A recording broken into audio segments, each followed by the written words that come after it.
Bismillahirrahmanirrahim. Assalamualaikum warahmatullahi wabarakatuh. Alhamdulillahi rabbil alamin. Assalatu wassalamu ala sayyidina Muhammadin wa ala alihi wa ashabihi ajma'in. Amma ba'd. Teman-teman yang rahmati Allah Subhanahu wa taala, izinkan saya Arif Febriansyah untuk sedikit menjelaskan tentang sejarah ditaklukkannya Konstantinopel. Kata Rasul Shallallahu Alaihi Wasallam bahwa akan ditaklukkannya Konstantinopel.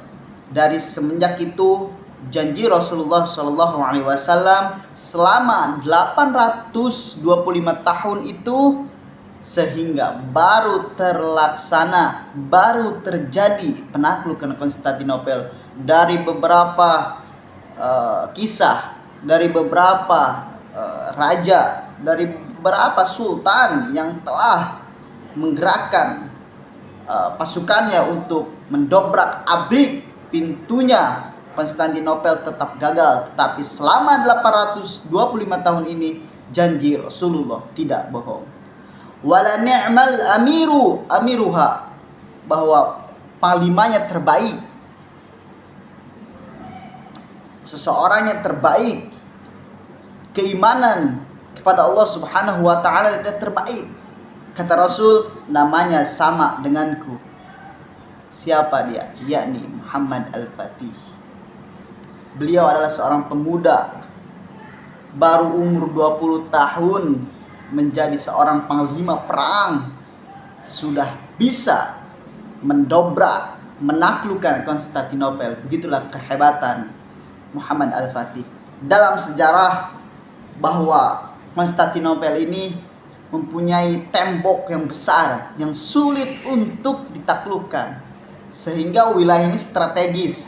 Jadi kalau digambarkan wilayah itu strategis, dikelilingi oleh lautan, dikelilingi oleh perairan, sehingga sulit untuk didobrak. Begitupun dengan temboknya.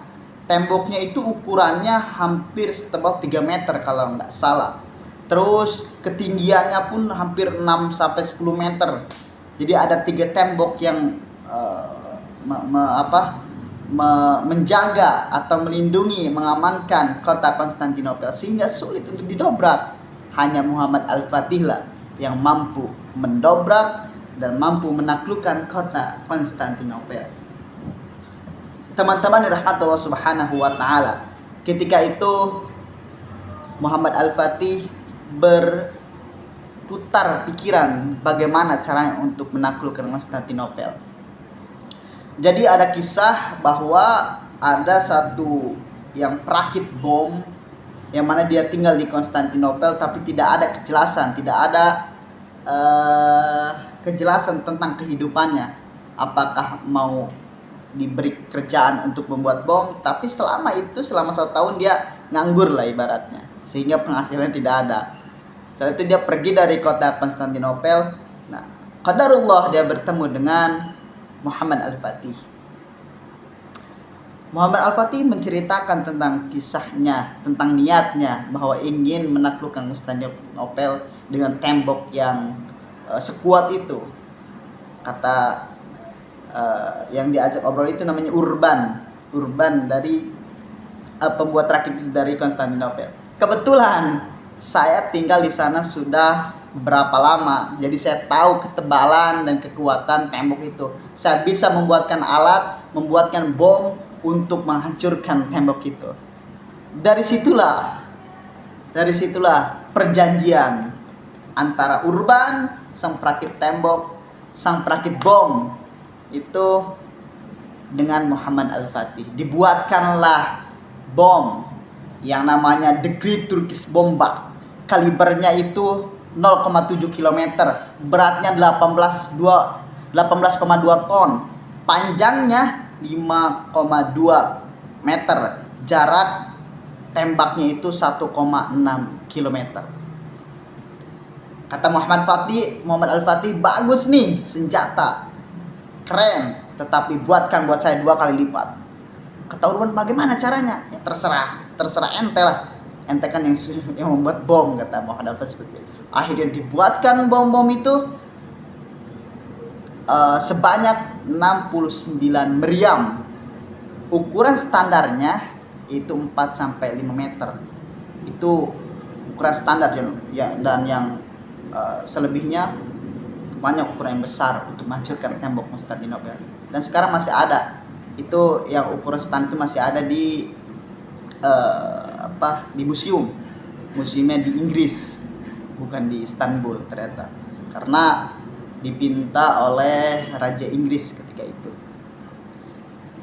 Teman-teman yang berbahagia, insyaallah rahmat Allah Subhanahu wa taala, selama perjuangan itu sulit rasanya, berat rasanya, keimanan seorang pasukan, keimanan seorang Muhammad Al-Fatih diuji bagaimana untuk bisa menahan segalanya, menahan cobaan, menahan ujian yang sangat besar, karena sulit menaklukkan kota Konstantinopel.